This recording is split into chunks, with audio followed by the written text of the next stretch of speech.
The wind howled as it tore through the crumbling ruins of the old hospital, its anguished screams echoing off the jagged walls. The building, once a state-of-the-art facility, was now a decaying monument to something far darker, far more sinister. The windows, long since shattered, allowed the cold, desolate air to rush through the halls, while the floors, covered in layers of dust and broken glass, creaked underfoot, as if the building itself was groaning in pain. No one really knew why the hospital had been abandoned. The official story was that it had been shut down after a mysterious outbreak, a contagious disease that swept through the town like wildfire, killing hundreds of patients and staff alike. But rumors ran far deeper than any official report. Some said the disease wasn't what caused the hospital's closure at all. Others whispered that something even more horrific had taken place within those walls, a secret buried in the very foundations of the institution, hidden by the people who had once run it. People had disappeared. Bodies had been found in strange and unsettling conditions, their faces frozen in terror. It was said that anyone who worked there too long went mad or vanished without a trace. But even after all these years, the curious still came, daring to uncover the dark history of the place. It was on a moonless night that three young friends, Sam, Julia, and David, decided to venture into the hospital. They had heard the stories, of course. Everyone in town knew about the old building, and they were all drawn to it in one way or another. They weren't just looking for a thrill. They were searching for the truth. The kind of truth that couldn't be explained by the whispers of townsfolk or the lies of the authorities. The kind of truth that had been buried for decades, festering and waiting to be unearthed. The trio stood outside the rusted gates of the hospital, staring at the towering structure that loomed above them like a monstrous shadow. The moonlight was hidden behind a blanket of clouds, and all that remained was the oppressive darkness. Their breath was visible in the cold air as they exchanged uncertain glances. "Are we really doing this?" Julia asked, her voice trembling slightly. "I mean, we came this far," David replied, trying to sound brave, though the fear in his eyes was evident. "Besides, it's not like we've got anything better to do." Sam, the most daring of the group, grinned nervously. "Let's just go. We'll be out in an hour, tops. Nothing's gonna happen." But even as he said the words, he couldn't shake the feeling that something was terribly wrong. They made their way inside, slipping through a gap in the fence. The entrance to the hospital was even more unsettling up close. The front doors were wide open, revealing an interior choked with darkness. A faint smell of decay and mold hung in the air, and the sound of dripping water echoed from somewhere deep within the bowels of the building. The sound was almost too rhythmic, like a heartbeat. "This place is creeping me out," Julia whispered, her voice barely audible. "Let's just find what we need and leave."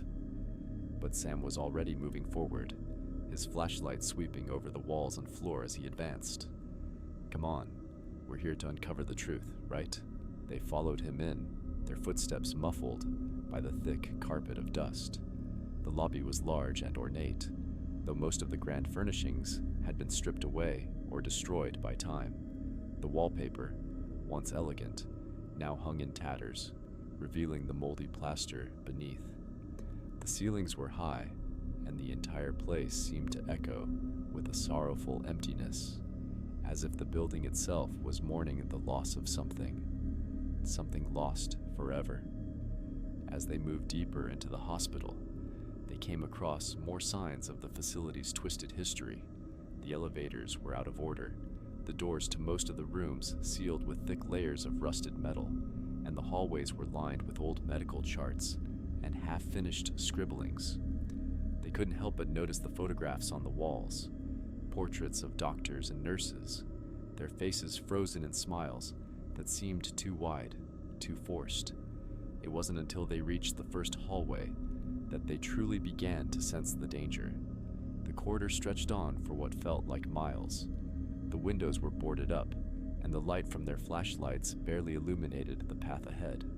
Strange markings were scrawled across the walls, symbols that none of them recognized. The air was thick, and the silence was unnerving, so complete it almost felt oppressive, as if something was watching them, waiting for them to make a mistake. Julia shivered and looked back down the hallway. We should turn back. But Sam was already heading down the corridor. We've only just started. David hesitated, but then he followed. The further they went, the darker and colder it became. They came across a door that was ajar, the faint smell of antiseptic and something else, something metallic, wafting through the gap. Sam pushed it open, revealing a room that made their blood run cold. Inside was a sterile operating theater, but it was far from ordinary. The surgical tools were scattered across the counter, but it was the walls that caught their attention. Hundreds of photographs lined the space, each one depicting patients in various stages of distress, their bodies contorted in unnatural ways. The faces of the doctors and nurses in the images were blurry, but what was unmistakable were the expressions of the patients, terrified, pained, and forever haunted. Jesus, Julia whispered, stepping back. Sam, however, stepped forward, captivated by the photographs. He couldn't explain why, but something about them seemed alive, as though the people in the pictures were still there, watching, as if they were trying to communicate something. That was when they heard the sound. A low, guttural groan that seemed to come from the very walls themselves. Julia screamed and grabbed Sam by the arm, pulling him away from the wall. "Let's get out of here, now." But it was too late. The door slammed shut behind them, and the room around them seemed to twist and shift. The hallway grew darker, the air thicker. Sam turned around to find the doorway had vanished. They were trapped. A soft, whispering voice echoed through the darkness, its tone barely audible. "Help, please." David froze. "Did you hear that?" "I heard it," Julia whispered, her voice shaking. The voice came again, louder this time. "Help me, please." Sam's heart raced. He tried the walls, but they were solid, unyielding. The room itself seemed to be alive, pulsating with a slow, rhythmic throb. And then they saw it. From the darkness emerged a figure, a man, or what was left of one. His body was disfigured, his skin pale and stretched tight over his bones. His eyes were wide open, glazed over with an unnatural, empty stare. His mouth hung open in a silent scream, his throat swollen and red. Sam stepped back, his breath coming in shallow gasps. "What the hell is that?" But the figure didn't respond. It just reached out, its fingers twitching, its movements jerky and unnatural, as though it were being controlled by some unseen force. "Run!" David shouted, and without thinking they all bolted down the hallway, desperately trying to escape the nightmare that had suddenly come to life. But the hospital wasn't done with them yet. As they ran, the walls seemed to close in, the doors vanishing as fast as they could find them.